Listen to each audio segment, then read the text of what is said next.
ஒரு டேஷும் இப்படி கிடையாது. இதெல்லாம் ஒரு முதல்வர் பேசுற பேச்சா? பிளஸ் அதை நீங்க எப்படி பாக்குறீங்க?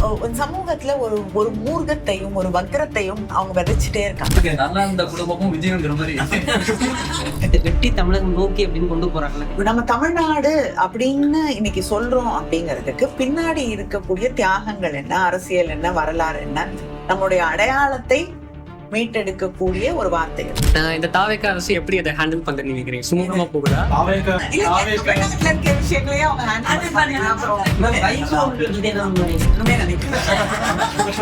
இனி வரும் காலங்கள்ல திமுக தேர்தலில் கூட்டணி கட்சியோட பயணிக்குமா? அங்க யாரோடையும் இருக்க வேண்டிய அவசியம் இல்லை. திராவிட முன்னேற்ற கழகம் நம்பக்கூடிய விஷயங்களுக்காக தொடர்ந்து போராடி அந்த போராட்ட வடிவம் கட்சிக்குள்ள அமைப்புக்குள்ள என்ன நிறைய பேர் நீ ஒரு ஆணாக இருந்தா அதை செய்ய அப்படின்னு மேடையில பேசுவாங்க.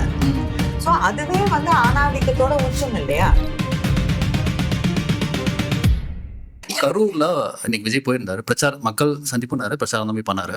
அங்க அவர் சொன்னாரு பணமா ஜனமா, அதுக்கப்புறம் குளத்தூர் கொத்து போராட்டா, ஒரு டேஷும் இப்படி கிடையாது. இதெல்லாம் ஒரு முதல்வர் பேசுற பேச்சா?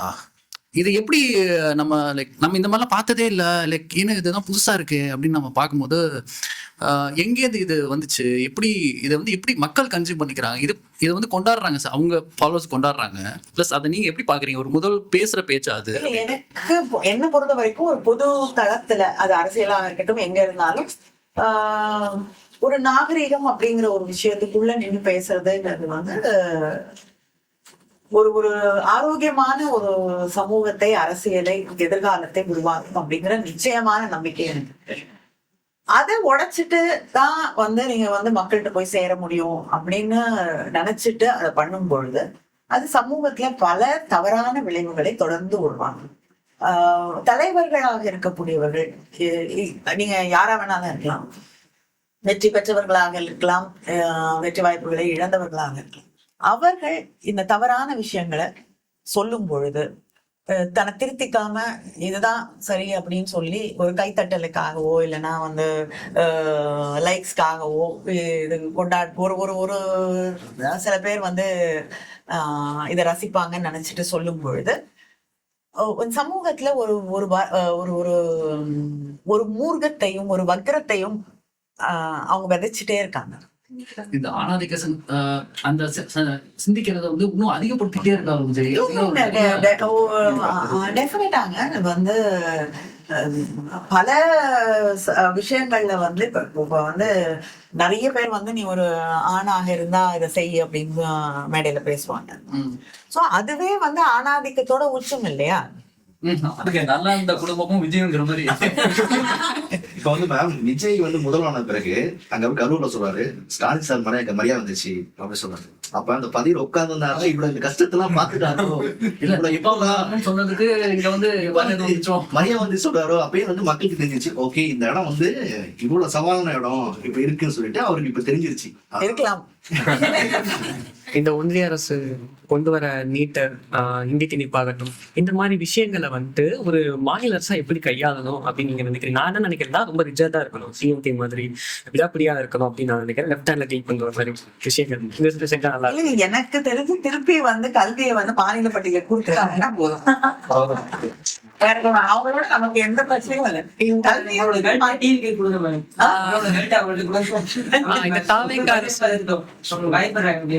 இந்த தாவேக்கா அரசு எப்படி அதை ஹேண்டில் பண்ற நினைக்கிறீங்க? சுமூகமா போகுதா? தமிழ்நாட்டுல இருக்க விஷயங்களையே அவங்க தாவேக்கா அரசு நாங்க நவோதயா பள்ளி கொண்டு வரதுக்கான சாத்தியக்கூறும் நாங்க ஆராயும் சொல்லியிருக்காங்க. தமிழ்நாடு நாள் நீங்க அப்படிங்கிறதால கேட்கிறேன், இப்ப உள்ள அரசு தமிழ்நாடு வெற்றி தமிழகம் நோக்கி அப்படின்னு கொண்டு போறாங்களே, அதை எப்படி மேம் பாத்துருக்கீங்க? அவருடைய ஆசையை நிறைவேற்றாங்க. ஆனா அதனுடைய ஆசையை அவங்கதான் நிறைவேற்றிட்டு இருக்காங்க. ஆனா திமுகவும் பாஜகவும் இணைய போகுது அப்படின்னு சொல்லிட்டு ஒரு வதந்தியை கிளப்பிட்டு இருக்காங்களே, அவங்களுக்கு என்ன பதில் சொல்லுங்க? அது நம்ம ஃபேக் நியூஸ் தான் இன்னைக்கு எல்லா இடத்துலயும் ஃபேக் நியூஸ். இது ஒரு ஃபேக் நியூஸ். அதை நம்ம என்ன செய்யணும்? தமிழ்நாடு தமிழகம் இருக்குல்ல, இதுக்கு சட்டத்துல என்ன சொல்றாங்க அப்படின்னா, நம்ம ஒன்றிய அரசு அப்படின்னு சொல்லிட்டு இருந்தோம் இல்லையா? அப்போ மத்திய அரசு ஒன்றிய அரசு நீங்க சொன்னப்போ அதை நாங்கெல்லாம் அக்செப்ட் பண்ணிட்டோம்ல, அப்ப இப்ப இதை நீங்க அக்செப்ட் பண்ணிக்கங்க அப்படின்ற மாதிரி அதை கொண்டு போறாங்க. தமிழ்நாடு வர்சஸ் தமிழகம், ஒன்றிய அரசு வர்சஸ் மத்திய அரசு அப்படின்றாங்க. தமிழ்நாடு அப்படிங்கிறதுக்கு நான் தமிழகம் நம்மளே பேசும்பொழுது தமிழக முதல்வர் சொல்லியிருக்கோம். எந்த காலகட்டத்துல நம்ம வந்து தமிழகம் அப்படிங்கறத விட்டுட்டு தமிழ்நாடு மட்டுமே சொல்ல ஆரம்பிச்சோம்னா அது ரவி வந்து அத வந்து அவர் சொல்லும் பொழுது வந்து நம்ம வந்து ஏன்னா யூ டேக்கிங் அ ஸ்டாண்ட் அந்த அவ்வளவுதான்.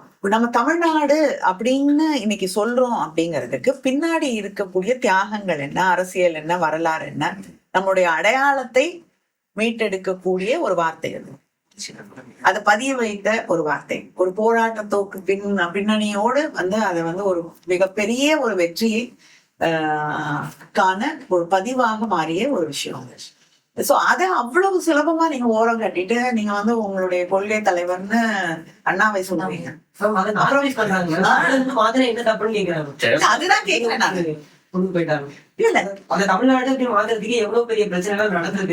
அதுதான் சொல்றேன் நான்.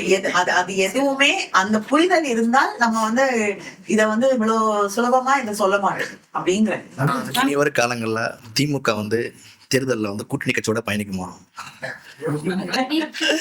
இன்னைக்கு வந்து நாடாளுமன்றத்துல மேம் இன்னைக்கு காங்கிரஸ் கூட்டணிகள் இருக்காங்க. ஆனா இன்னைக்கு மேம் காங்கிரஸ் கூட்டுறவுல அந்த கூட்டமைப்புல திமுக வந்து நாடாளுமன்ற இதுல வந்து எங்களோட இருக்கும் அப்படின்னு நம்புறோம் அப்படின்னு இன்னைக்கு நியூஸ் வருது. காங்கிரஸ் அதற்கான பதில் எனக்கு தலைவரே சொல்லிட்டு நாடாளுமன்ற விவரங்கள்ல திமுக வந்து எங்களோட இருக்கும். நாங்க வந்து யாரோடையும் இருக்க வேண்டிய அவசியம் இல்லை. திராவிட முன்னேற்ற கழகம் இருந்தா நாம் நம்பக்கூடிய விஷயங்களுக்காக தொடர்ந்து போராடி அந்த விஷயங்கள்ல யார் யாருக்கு ஏற்பு இருக்கிறதோ அவர்கள் நம்மோடு நின்றுகிறார்கள். அதனால தொடர்ந்து அவங்களுக்கு வந்து யாரா இருந்தாலுமே நம்ம போராடக்கூடிய விஷயங்கள் தொடர்ந்து போராடுவோம். அதுல யார் வந்து நம்ம கூட நிக்கிறாங்களோ அரசியல்ல வந்து அதோடைய போக்கு வந்து கிட்டத்தட்ட வந்து ஒவ்வொரு காலகட்டத்துக்கு ஏற்ற மாதிரி அது உருவாகக்கூடிய ஒன்றுதான். அதனால வந்து நிச்சயமா வந்து அதற்கான தேவை உருவாகும் பொழுது நிச்சயமாக உருவாகும்.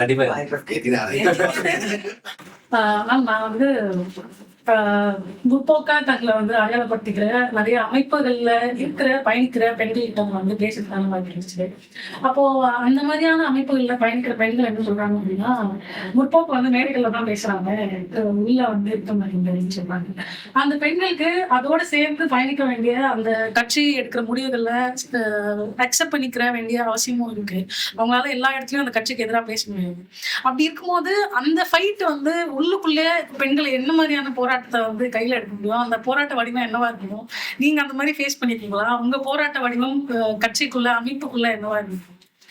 எல்லா இடத்துலயும் இப்ப ஒரு விஷயம் நடக்குதுன்னா டெஃபினட்டா நம்ம கட்சிக்கு உள்ள வந்து வெளியில வந்து அதை போய் நம்ம சில நேரங்கள்ல பேசாம இருந்தாலுமே நிச்சயமா நம்மளோட கருத்துக்களை அங்க வந்து பதிய வைக்கிறோம். அங்க நம்மளால முடிந்த ஒரு மாற்றத்தை கொண்டு வரணும் அப்படிங்கறத நம்ம மட்டும் இல்லை, யாராக இருந்தாலுமே அந்த தொடர்ந்து செஞ்சுட்டு இருக்கிறதுனால மாற்றங்கள் வந்துட்டே இருக்கு. ஆனா இப்ப பெண்கள் மட்டும் இல்ல, நிறைய பேர் வந்து ஒரு ஒரு எந்த ஒரு அமைப்பாக இருக்கட்டும், அது அரசியல் அமைப்பா இருக்கட்டும், அதுக்கு அப்பாற்பட்ட அமைப்புகளாக இருக்கட்டும், எல்லாருக்குமான இடமாமா எங்கேயுமே இருக்கிறது. அதுக்குள்ளேயே வந்து சேஞ்சஸ கொண்டு வர்றதுக்கான தொடர்ந்து ஒரு போராட்டம், ஒரு இது. அதனால ஏன்னா எல்லா இடத்துலயும் மனிதர்கள் தானே இருக்காங்க. சோ எல்லா இடத்துலயும் வந்து ஒரு விஷயத்துல ரொம்ப முற்போக்கா ஃபார்வர்ட் திங்கிங்கா இருக்கக்கூடியவர்கள், சில விஷயங்கள்ல வந்து நம்மளால ஏற்றுக்கொள்ள முடியாத கருத்துக்களை சொல்லக்கூடியவர்களாகவும் இருப்பாங்க. தங்களை அடையாளப்படுத்திக்கும் போது அவங்க ரொம்ப வந்து பெண்ணியவாதியா அடையாளப்படுத்திருக்காங்க, மேடைகள் அவங்க அப்படிதான் காமிச்சுக்கிறாங்க. அப்போ இல்லைங்க, நல்லா நீங்க வந்து பெண்ணியவாதிகள், உண்மையான பெண்ணியத்துல நம்பிக்கை இருக்கக்கூடியவர்கள் மேடையில பேசும் பொழுதும் அதுல நம்பிக்கையே இல்லாதவங்க வந்து அவங்களை அடையாளப்படுத்திக்கோன்னு அவங்க சொல்ல வார்த்தைகள், சில வாதங்கள்லயே உங்களுக்கு அவங்க யாருன்னு அடையாளம் நல்லா தெரியும். அப்போ அந்த பெண்கள் உண்மையாவே அந்த பிரச்சனையை ஃபேஸ் பண்றாங்க. அந்த கட்சியில வந்து அவங்களுக்கு ஓப்பனா தெரியுது அது மேல் டாமினேட்டான கட்சி தான், பட் அந்த கட்சி வந்து நீங்க காக்ரோச் ஜனிதா பார்ட்டியோட சேர்ந்துருங்க.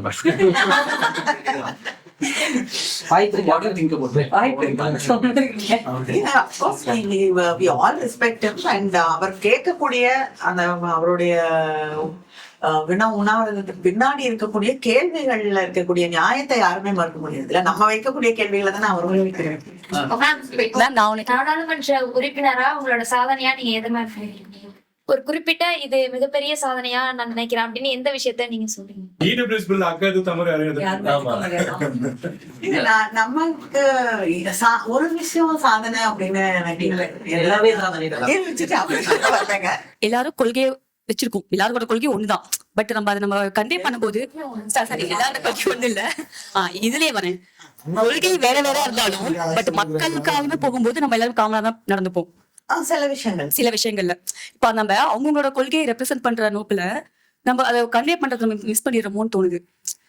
இப்போ விசிகே மெம்பரா இருக்கவங்க அவங்களோட கொள்கை பேசும்போதும் சரி, கம்யூனிஸ்ட் இருக்குங்க அதை பேசும்போதும் சரி, இப்ப நம்ம அவங்கவுங்க கொள்கை அவங்க பேசுற கட்டத்துல மக்களோட விஷயம் வரும்போது அவங்களுக்குள்ளேயே முன்வைக்கும் போது அவங்கதான் பெருசு.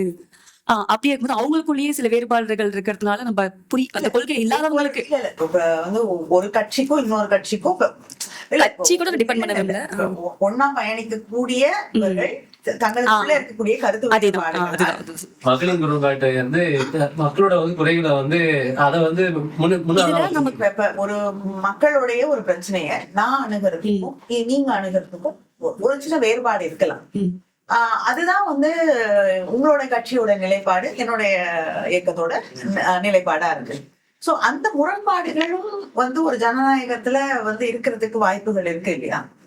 சோ நான் அந்த முரண்பாடுகளை எல்லாத்தையும் விட்டுட்டு தான் நான் வந்து ஒரு பொது வெளியில இருக்கக்கூடிய ஒரு பிரச்சனைய வந்து அணுகணும்னா ஒரு கேபிட்டலிசம்ல வந்து இன்னும் அதிகமாக நம்பிக்கை இருக்கக்கூடிய ஒரு இயக்கமும் கம்யூனிஸ்ட் இயக்கங்களும் ஒரே ஒரு நிலைப்பாட்டை, இப்ப ரெண்டு பேருக்குமே வந்து சமூக நீதி பத்தி ஒரு விஷயம் பொதுவாக இருக்கலாம். ஆனா ரெண்டு பேரும் ஒரு நிலைப்பாட்டை எடுப்பாங்க அப்படின்னு சொல்றது வந்து வாய்ப்பு இல்லாத ஒரு விஷயமாக இருக்கு. அதுதான் நான் சொல்ல வரேன். சோ சில விஷயங்கள்ல நம்ம ஒருமித்த கருத்து இருக்கலாம். இந்த ஒருமித்த கருத்துல கூட சில நேரங்கள்ல சில வித்தியாசங்கள் இருக்கத்தான் செய்யும். இப்ப விமென்ஸ் ரிசர்வேஷன்ல ஓபிசி கேட்கக்கூடியவங்களும் இருக்காங்க. நமக்கு வந்து அந்த இஷ்யூ இல்லைங்கிறதுனால நம்ம அதை பத்தி பேசாம ஒரு ஆனா விமென்ஸ் ரிசர்வேஷன் அப்படிங்கிறது வந்து தேவையான ஒரு விஷயம் அப்படின்றத ரெண்டு பேரும் ஏத்துக்கிறோம். சோ அந்த மாதிரி நிறைய விஷயங்கள் வந்து நமக்கு அதை வந்து அட்ரஸ் பண்ணக்கூடியதுல ஒரு டெமோக்ரஸியில வெவ்வேறு கருத்துக்கள் இருக்கிறது வந்து ஒரு நியாயமான விஷயம். ஓகே, கருத்து இருக்கிறது ஓகே. இப்ப நம்ம அந்த கொள்கையே இல்லாத ஒரு மக்கள் இருக்க இடத்துல இப்ப இத்தனை பேர்த்த அவங்க பார்க்கும்போது அவங்களுக்கே இப்ப வந்து எந்த கொள்கை நமக்கான கொள்கை இப்ப எனக்கு 10 பேர் இருக்காங்கன்னா அது எனக்கான கொள்கையை நான் தானே தேர்ந்தெடுக்கணும். தேர்ந்தெடுக்க தெரியாத இருக்கவங்களுக்கு இப்ப நான் ஒரு கம்யூனிஸ்ட்ல ஒரு பர்சன் இருக்காங்க, டிஎம்கே இருக்கிற பர்சன், டிஎம்கே பர்சன்ஸும் சேம் ஆஃபீஸ் ஒர்க் பண்றோம். ஒவ்வொருத்தரும் ஒரு கொள்கை இருக்காங்க. இப்ப எதுவுமே தெரியாத ஒரு பர்சன்ஸ் இருப்பாங்க. இப்போ அந்த பர்சன் தான் டிஎம்கே சப்போர்ட் பண்ணிருப்பாங்கன்னு வச்சுக்கலாம். இப்ப இருக்கும் போது இப்போ சின்ன இன்சிடென்ட் இன்னைக்கு வந்து நீட் எக்ஸாம் ரிசல்ட் வந்திருக்கு. அவர் அம்மா வந்து என்ன சொல்றாங்க, என் பொழுது ரிசல்ட் வந்திருக்குமா, ஆனா அவங்களுக்கு வந்து அவங்களோட ரிசர்வேஷனோட இது வந்து அவங்களுக்கு 178 இன்னொரு சில கம்யூனிட்டிக்கு வந்து 180 இதே இப்படி வச்சிருக்காங்க. அவங்க எதிர்த்து வந்து கூட தெரியல. இல்ல நிறைய ஸ்டூடெண்ட்ஸே பேசுறாங்க. இப்ப நானும் இந்த இடத்துல இருக்கேன். இப்ப நான் வந்து அவங்க மேல கோவப்பட்டா சொல்லிடுவேன், இது உங்க பிரச்சனை இல்லை, இது ரெகுலராகவே உங்களுக்கான இதுதான் நீங்க காம்படிஷன் செய்வீங்க, இது அவங்க வந்து வேற அவங்களுக்கான காம்படிஷன் வேற அப்படி சொன்னாலுமே அவங்களுக்கு வந்து அந்த நேரத்துக்கு ஏத்துக்க முடியல. சரி ஓகே புரிஞ்சுக்கிறாங்க. புரிஞ்சுட்டு இல்ல எனக்கு ஒப்பல, என் பொண்ணோட மார்க்குக்கு ஏது கிடைக்கல, அவங்களுக்கே கிடைக்குது. இப்ப சொல்லும் போது அவங்க வந்து என்ன ஒரு கம்யூனிஸ்ட் நினைச்சிருக்காங்கன்னா கம்யூனிஸ்ட் நீ ஊருக்கு ஏதோ தெரிஞ்சிருக்குது அப்படிதான் பாக்குறாங்க. அவங்க வந்து எந்த ஒரு கொள்கையும் தெரியாதவங்க, எந்த ஒரு கட்சியா மட்டும் பாக்குறவங்க, டிஎம்கேவா நீ வந்து கம்யூனிஸ்டா அந்த மாதிரி மட்டும் பாக்குறாங்க வச்சுக்கோங்களேன். அப்படி பார்க்கும்போது அவங்களுக்கு என்னன்னா இப்ப நீ வந்து இதுல இருக்கிற இப்ப நான் வந்து எதை நான் ஃபாலோ பண்றது. இது வந்து கட்சி சார்ந்த ஒரு விஷயம் இல்ல. இது கட்சி சார்ந்த விஷயம். ரிசர்வேஷன் கூட நீங்க யாரா வேணாலும் இருக்கலாம். ஆனா நான் என்ன சொல்ல வரேன்னா இந்த கட்சிகள்லாம் அப்பாற்பட்டு ஒரு புரிதலை நம்ம உருவாக்கணுங்கிற அதை தான் நம்ம செய்யணும். லைக் அது நீங்க வந்து திமுகவான்னு என்ன செய்ய வேண்டிய அவசியம் இல்லை. ஒரு ரிசர்வேஷனுக்கான தேவை இந்த சமூகத்துல என்னங்கிறத நீங்க வந்து விசிகேவாகவும் வந்து சொல்லலாம், கம்யூனிஸ்டா இருந்தாகவும் சொல்லலாம், யாராக இருந்தாலும் திராவிட முன்னேற்ற கழகத்துல இருந்தும் சொல்லலாம், யாராக இருந்தாலும் அந்த புரிதலோடு அதை அந்த விஷயம் தான் முக்கியமே தவிர நீங்க யாரு அப்படிங்கிறது அந்த இடத்துல அதே முற்போக்கு அந்த கான்செப்ட் சில விஷயம் உங்களுக்கு அக்செப்ட் பண்ணிக்க முடியல, அதை பத்தி பேச மாட்டாங்க. இப்ப டிரான்ஸ் அந்த ஆக்ட பத்தி பேசணும்னா முற்போக்கு பேசணும், சில பேருக்கே வந்து அதை வந்து பேச வேண்டிய கட்டாயத்தை டிரான்ஸ்ஜெண்டர் பத்தி பேச மாட்டேன்னு சொல்றவங்க எப்படிங்க நீங்க வந்து சொல்லிதான் வெளியில வந்து ரெப்ரசென்ட் பண்ணிக்கிறாங்க. அப்ப நம்புறாங்க அவங்க போய் எல்லாருக்கும் தெரியாது முற்போக்கு சொல்றவங்க அப்படிதானே அவங்கள நம்ம கணக்கிலே எடுத்துக்க முடியாது. சில பேர் வந்து பாத்தீங்கன்னா சிபிஎம் கட்சியில வந்து பல தடவை வந்து வாக்குவாதம் பண்றப்ப அவங்க என்ன சொல்றாங்கன்னா இடஒதுக்கீடு வந்து பாத்தீங்கன்னா பொருளாதார அடிப்படையில இருக்கணும் அப்படின்றாங்க. நாங்க கவுண்டர் வைக்கிறப்ப என்ன சொல்றோம்னா reservation is not a poverty alleviation scheme. Okay, so reservation it should be as per the constitution it should be based on socially and educationally backward societies அப்படின்னு சொல்லி தான் வந்து நம்ம இருக்கணும் அப்படின்னு சொல்லிட்டு பதில் கொடுத்துட்டே இருக்கோம். திரும்ப திரும்ப வந்து அதுலயும் சில ஏழைகள் இருப்பாங்க இல்லையா, அந்த இப்ப ஏழைகள் இருந்தா ஸ்காலர்ஷிப் சொல்றாங்க. அதான் மண்டியில வந்து நடந்து கொடுக்குற மாதிரி ஏதாவது சொல்லுங்க மேடம். அதான் பார்லிமெண்ட்ல அவங்க உட்காருன்னு சொல்லுங்க. இல்ல இப்ப வந்து என்னோட பிறப்பின் அடிப்படையில எனக்கு கல்வி மறுக்கப்படுதுன்னா நீங்க அதை வந்து மறுபடியும் அந்த பிறப்பின் அடிப்படையில ஒரு இடத்தை ஒதுக்கிட்ட ஒரு இடத்தை உருவாக்கி தான் நீங்க வந்து அதை தர முடியும். அப்ப வந்து எனக்கு பொருளாதாரத்துல ஒரு பிரச்சனை இருக்குன்னா அதை நீங்க பொருளாதாரத்தை கொடுத்துதான் வந்து நிரப்ப முடியும். சோ ரெண்டையும் வந்து ஒன்னா பாக்குறதுங்கிறது வந்து ரொம்ப கன்ஃபியூஸ்டான ஒரு விஷயம். அதாவது இந்த பக்கமும் இல்ல இப்போ இனிமே நீங்க முன்னெடுத்து ஓபிசி எதிர்ப்பீங்க நாங்க எதிர்பார்க்கிறோம். எதிர்க்கிறாங்க, அது இன்னும் மூர்க்கமா இருக்கணும்னு எதிர்பார்க்கிறோம். So finally we would conclude our session. இவ்வளோ நேரம் தமிழ்நாட்டினுடைய பல்வேறு மாவட்டங்கள்ல இருந்து வந்து உங்களுடைய அரசியல் கேள்விகளாக இருக்கட்டும், இந்த சமூகம் குறித்த உங்களுடைய அக்கறையாக இருக்கட்டும், இன்றைய அரசியலாக இருக்கட்டும், இல்ல வரக்கூடிய எதிர்கால அரசியலாக இருக்கட்டும், இது எல்லாத்தையும் பத்தி உங்களுடைய கேள்விகளையும் கருத்துக்களையும் இங்க நம்முடைய பாராளுமன்ற உறுப்பினர் அன்பிற்கினிய மதிப்புமிகு திரு கனிமொழி கருணாநிதி அவங்க கிட்ட நீங்க பகிர்ந்துக்கிட்டீங்க. நம்மளுடைய கேள்விகளுக்கும் அவங்க ரொம்ப காரசாரமா அவங்களுடைய இனிய மொழியில பதில் சொன்னாங்க. இன்னைக்கு இருக்கிற இந்த இளைஞர்கள் நிச்சயமா வருங்கால அரசியல் தலைவர்களாக வரப்போறோம் அப்படிங்கிற ஒரு எதிர்பார்ப்பு இன்றைக்கு நம்ம எல்லார்கிட்டயுமே இருக்கு. இது நிறைய இளைஞர்கள் நம்மளுடைய தமிழ்நாட்டுல மட்டும் இல்லாம பல்வேறு நாடுகள்ல இருந்தும் இதை பார்த்துட்டு இருக்காங்க. இனி இதன் மூலமா நம்ம என்ன சொல்ல வரோம் அப்படின்னா, இதுக்கு முன்னாடி நீங்க ஃபேக்ட் செக் வந்து ஒரு சில விஷயங்களுக்கு பண்ணிருப்பீங்க. எல்லா விஷயத்தையுமே இன்னைக்கு ஃபேக்ட் செக் பண்ண வேண்டிய நிலைமையில நம்ம இருக்கோம். உங்களுக்கு இந்த தலைவரை பிடிக்கும் அந்த தலைவரை பிடிக்கும் அப்படின்றது இல்லாம சமநிலையோட தலைவர்களை நீங்க தேர்ந்தெடுக்கக்கூடிய சூழ்நிலைக்கு வந்திருக்கீங்க. இன்னைக்கு நம்ம எல்லாருக்குமே கல்வி இருக்கு, வேலை வாய்ப்பு இருக்கு, பேச்சுரிமை இருக்கு, எல்லாமே இருக்கு.